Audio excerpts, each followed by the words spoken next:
تیری صورت تیری سیرت زمانے سے نرالی ہے، تیری ہر ہر ادا پیارے دلیل بے مثالی ہے۔ الحمدللہ رب العالمین والصلاة والسلام علی خاتم النبیین،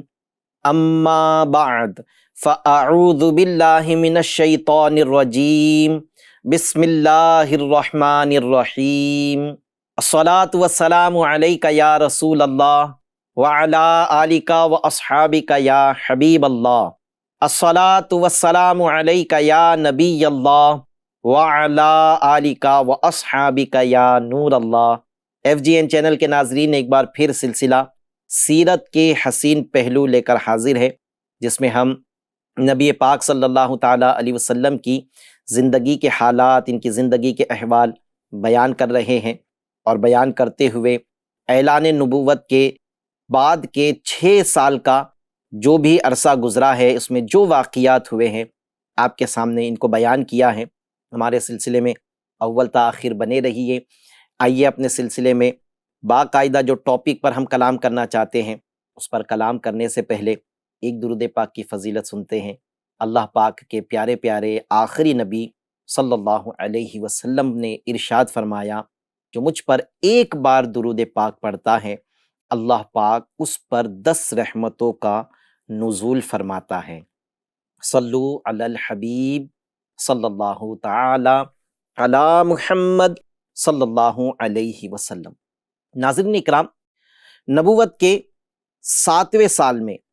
جب قریش نے یہ دیکھا کہ حضرت حمزہ اور حضرت عمر جیسی 2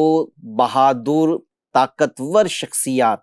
مشرف با اسلام ہو چکی ہیں، تو ان کے اسلام لانے سے دین اسلام کی عزت و قوت بڑھ گئی ہے، اور صحابہ حبشہ کی جانب ہجرت کر رہے ہیں، اور اسلام قبائل عرب میں پھیلتا جا رہا ہے۔ دھیرے دھیرے اسلام عرب کی دیگر قبائل میں پھیلتا جا رہا ہے، اور مسلمان حبشہ کی طرف، چونکہ حبشہ میں ان کو سکون کی زندگی گزارنے مل رہی ہے، تو مسلمان حبشہ کی طرف ہجرت کر رہے ہیں، تو ان کے حسد و عداوت کی آگ مزید بھڑک گئی، اور وہ حضور اکرم صلی اللہ تعالیٰ علیہ وسلم کے ہلاکت میں کمر بستہ ہو گئے۔ لیکن چونکہ حضور صلی اللہ علیہ وسلم ابو طالب اپنے بڑے چچا کی حمایت اور کفالت میں تھے، اس لیے ان کے لیے یہ ممکن نہ تھا کہ وہ آپ صلی اللہ تعالیٰ علیہ وسلم کو قتل کرتے۔ وہ ابو طالب کے پاس پھر آئے، اپنے قریش کے سرداروں کو جمع کر کے یہ ابو طالب کے پاس پھر آئے، اور ان سے کہنے لگے کہ یا تو آپ اپنے بھتیجے کو ہمارے سپرد کر دیں، یا ہم سے لڑائی کے لیے اب آپ بھی تیار ہو جائیں، یا پھر ان سے کہیں کہ یہ ہمارے معبودوں کو برا بھلا نہ کہیں۔ ان کے جانے کے بعد جب یہ سب باتیں کر کر منکرین کے سردار جب اپنے اپنے قبیلوں کی طرف لوٹ گئے، تو ابو طالب نے حضور صلی اللہ علیہ وسلم کو بلایا، اور آپ صلی اللہ علیہ وسلم سے کہا کہ اس پر سید عالم صلی اللہ علیہ وسلم نے فرمایا، اے چچا، کیا آپ یہ خیال کرتے ہیں کہ میں آپ کی حمایت کے بھروسے پر ایسا کر رہا ہوں؟ آپ کو ایسا لگتا ہے کہ آپ کی حمایت حاصل ہے، اس وجہ سے میں 2 ٹوک صحیح بات لوگوں تک پہنچا رہا ہوں؟ ایسا نہیں ہے، میں اللہ تبارک و تعالیٰ کے کرم پر ایسا کر رہا ہوں۔ آپ کی حمایت مجھے حاصل ہے اس لیے نہیں، بلکہ میرا حامی میرا رب تبارک و تعالیٰ ہے، اور میں اس کے حکم سے اس وقت تک ایسا کرتا رہوں گا جب تک کہ یہ کام آخر تک نہ پہنچے۔ میں اس کام سے نہ ہاتھ روکوں گا، نہ میرے پیر ایک جگہ بیٹھ سکتے ہیں۔ جب تک مجھے میرا رب حکم فرمائے گا، میں یہ کام اپنا جاری رکھوں گا۔ اگر آپ میری تقویت فرما سکیں، میری مدد کر سکیں، تو میری موافقت کرے، یہ آپ کی سعادت و نیک بختی ہوگی۔ ورنہ نصرت الہی اور تائید آسمانی میرے لیے کافی ہیں۔ یعنی میں جو کر رہا ہوں، اگر تم میری مدد کرو گے تو یہ تمہاری خوش بختی اور سعادت مندی ہے، ورنہ اللہ تبارک و تعالی ہی میرا حقیقی مددگار ہے اور مجھے اس کی مدد یہ کافی ہے۔ یہ فرما کر نبی پاک صلی اللہ تعالیٰ علیہ وسلم ابو طالب کے پاس سے کھڑے ہو گئے۔ ابو طالب کو حضور صلی اللہ علیہ وسلم کی ان باتوں سے گویا کہ تقویت مل گئی، طاقت مل گئی، اور آپ کہنے لگے، یعنی ابو طالب کہنے لگے کہ آپ صلی اللہ علیہ وسلم جو کام کر رہے ہیں وہ جاری رکھیے۔ رب کعبہ کی قسم، جب تک میں زندہ ہوں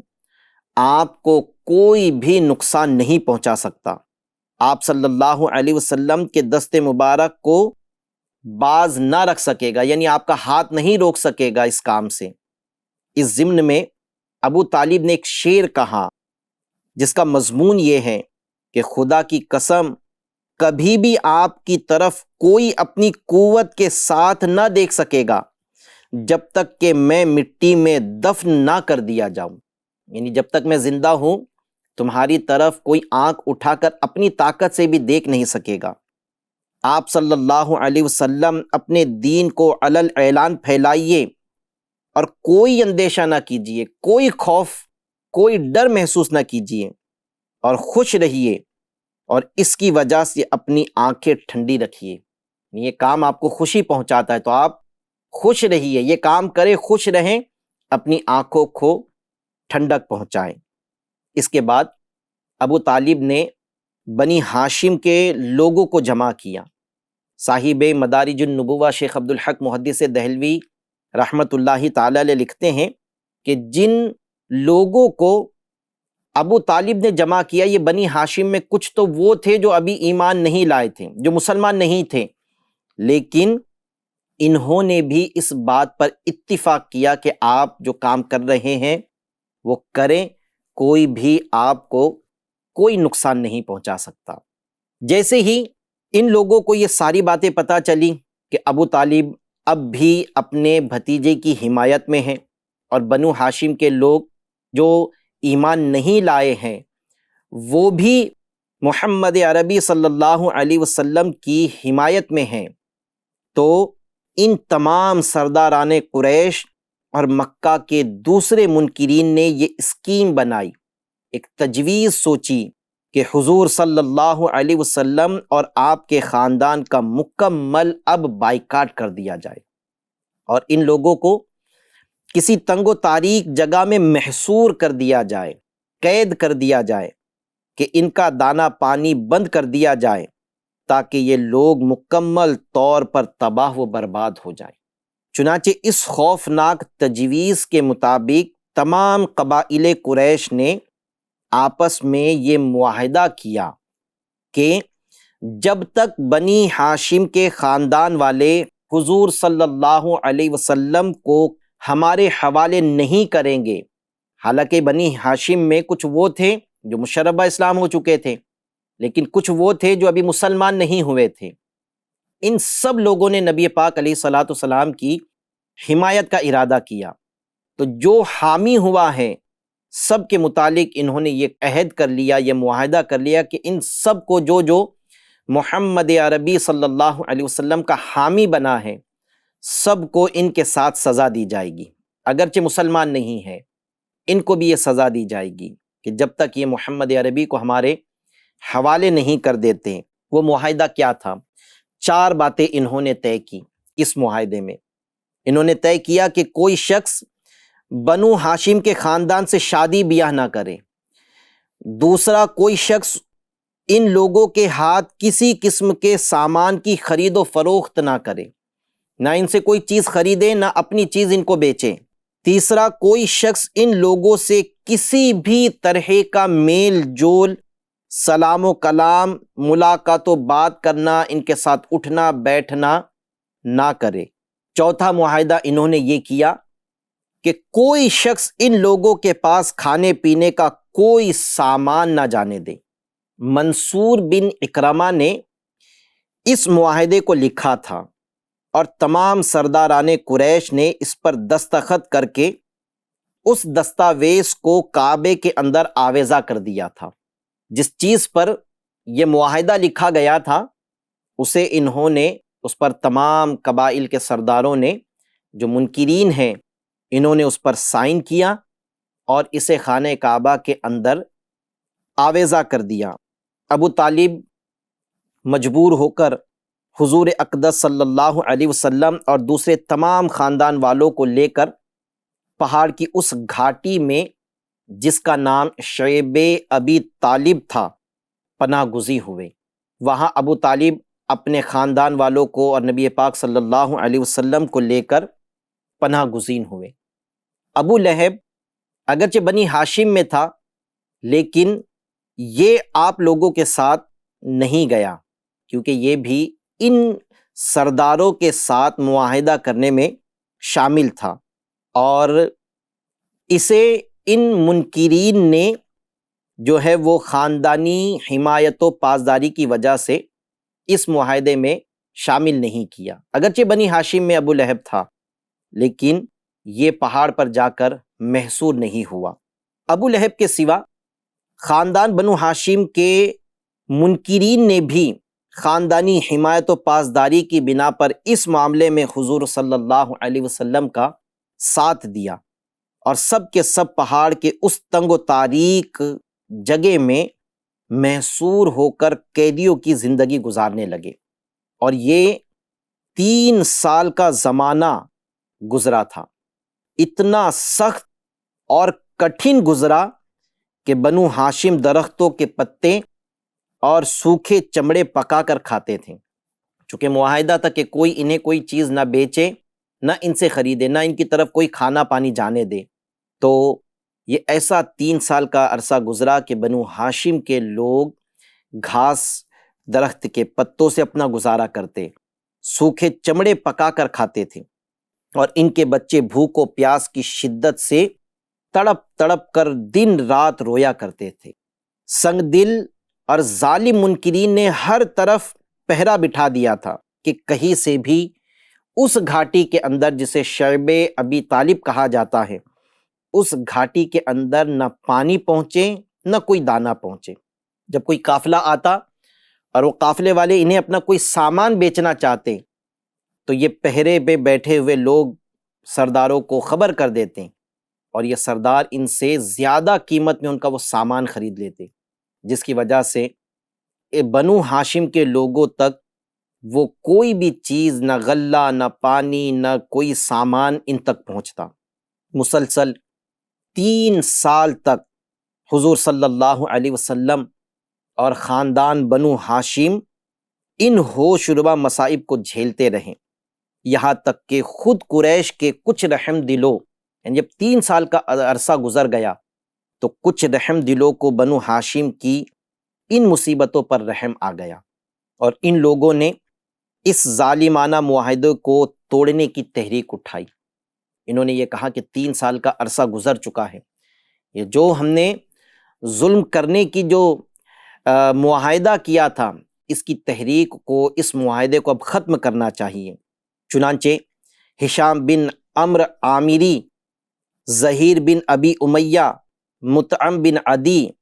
ابو البختری، زمعہ بن الاسود وغیرہ یہ سب مل کر ایک ساتھ حرم کعبہ میں آ گئے۔ یہ رحم دل لوگ تھے، اور بنی ہاشم پر ہونے والے ظلم و ستم سے ان کے دل پسیج گئے، ان کے دل نرم پڑ گئے۔ انہوں نے یہ عہد توڑنے کا ارادہ کیا اور اس غرض سے یہ حرم کعبہ میں آ گئے۔ اور زہیر نے، جو عبد المطلب کے نواسے تھے، عبد المطلب نبی پاک صلی اللہ علیہ وسلم کے دادا ہیں، عبد المطلب کے یہ نواسے تھے، یعنی نبی پاک صلی اللہ علیہ وسلم کے خاندان والے تھے، رشتہ دار تھے۔ یہ منکرین قریش کو مخاطب کر کے اپنی پرجوش تقریر میں یہ کہنے لگے کہ اے لوگو، یہ کہاں کا انصاف ہے کہ ہم لوگ تو آرام سے زندگی بسر کر رہے ہیں، اور خاندان بنو ہاشم کے بچے، بڑے بوڑھے بھوک و پیاس سے بے قرار ہو کر بلبلا رہے ہیں۔ خدا کی قسم، جب تک اس وحشیانہ معاہدے کی دستاویز پھاڑ کر پاؤں سے نہ روند دی جائے گی، میں ہرگز ہرگز چین سے نہیں بیٹھ سکتا، جب تک اس معاہدے کو ختم نہیں کیا جائے گا میں چین سے نہیں بیٹھوں گا۔ یہ تقریر سن کر ابو جہل نے تڑپ کر کہا، زور سے کہا کہ خبردار، ہرگز ہرگز تم اس معاہدے کو ہاتھ نہیں لگا سکتے۔ زمعہ جو وہ رحم دل لوگوں میں تھے کہ اگرچہ مسلمان نہیں ہوئے تھے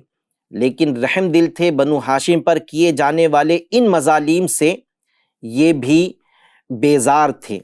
زمعہ نے ابو جہل کو للکارا اور اس زور سے ڈانٹا کہ ابو جہل کی بولتی بند ہو گئی۔ اسی طرح مطعم بن عدی اور ہشام بن عمرو نے بھی خم ٹھوک کر ابو جہل کو جھڑک دیا، اور ابو البختری نے تو صاف صاف یہ بات کہہ دی کہ اے ابو جہل، اس ظالمانہ معاہدے سے نہ ہم ابھی راضی ہیں نہ ہم پہلے اس سے راضی تھے، نہ پہلے راضی تھے نہ اب ہم اس سے راضی ہیں۔ یہ مجمعہ جب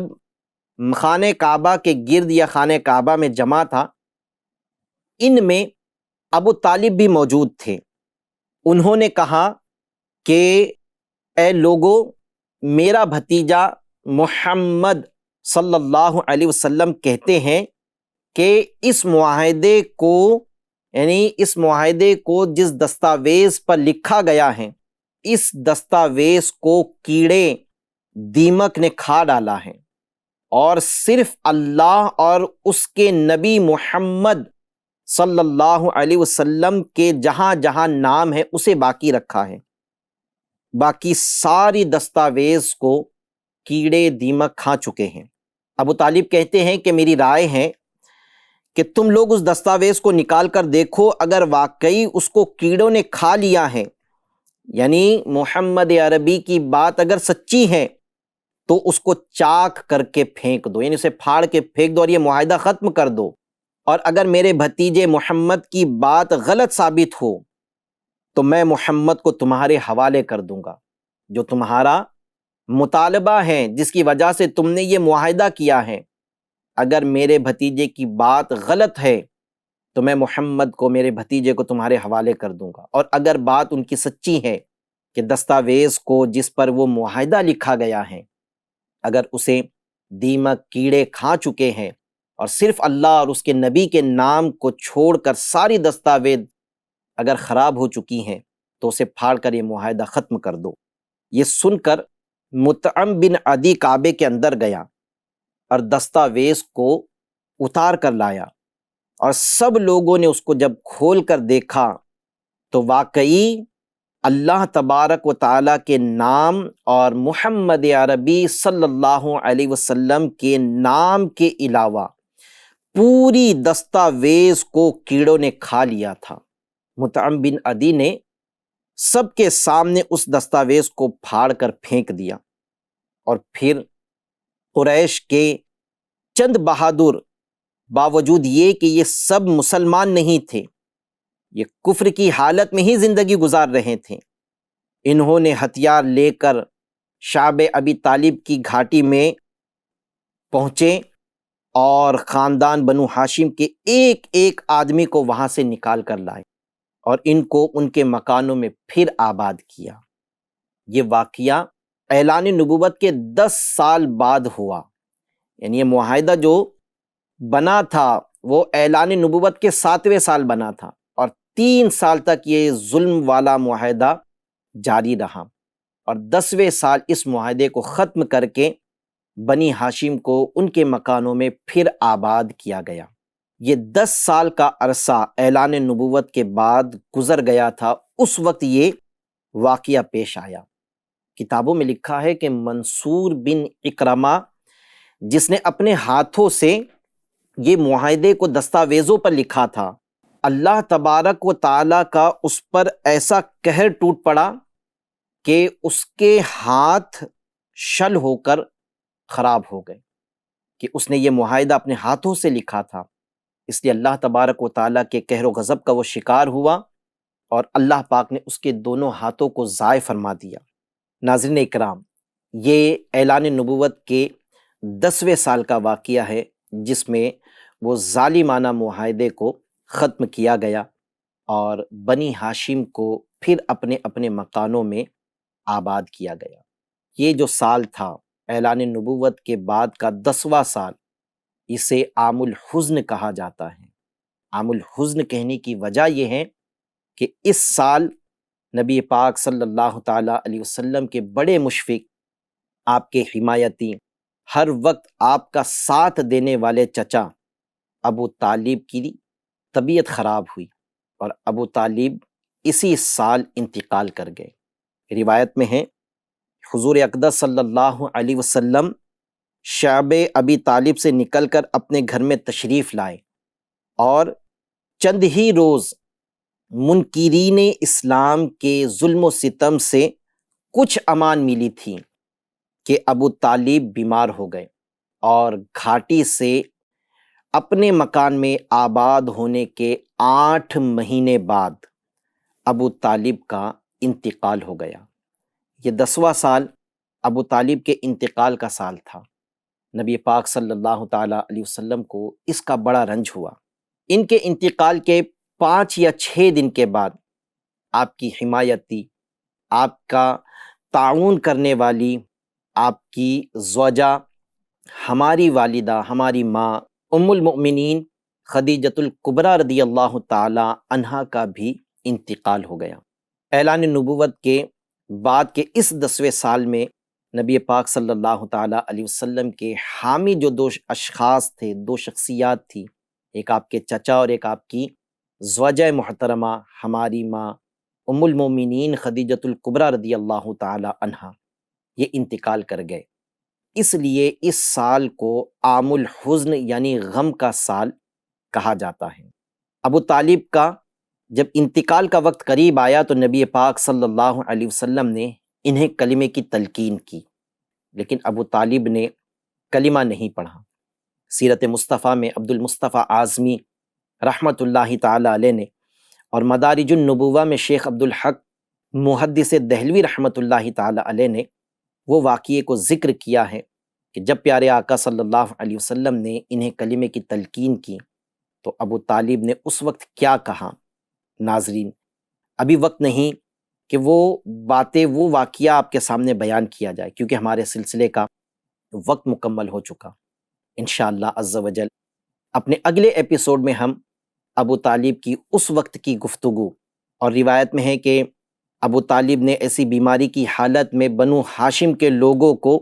نبی پاک صلی اللہ علیہ وسلم کی مدد کے لیے ہمیشہ تیار رہنے کا جو بیان کیا، وہ بھی روایتوں میں ہے۔ انشاءاللہ عز و جل اگلے ایپیسوڈ میں ہم ابو طالب کی وہ گفتگو اور بنی ہاشم کو جو نصیحت کی وہ گفتگو، اور پھر ہماری ماں ام المؤمنین خدیجۃ الکبریٰ رضی اللہ تعالی عنہا کے انتقال کے متعلق انشاءاللہ عز و جل کچھ باتیں آپ کے سامنے بیان کریں گے۔ ہمیں اجازت دیجیے، آج کے سلسلے کا وقت مکمل ہوا۔ ہمارا یہ سلسلہ سیرت کے حسین پہلو دیکھتے رہیے، دکھاتے رہیے، بلکہ اس کی دعوت عام کیجیے۔ FGN چینل دیکھیے، اس کی دعوت بھی عام کیجیے۔ صلو علی الحبیب صلی اللہ تعالی علی محمد صلی اللہ علیہ وسلم۔ تیری صورت تیری سیرت زمانے سے نرالی ہے، تیری ہر ہر ادا پیارے دلیل بے مثالی ہے۔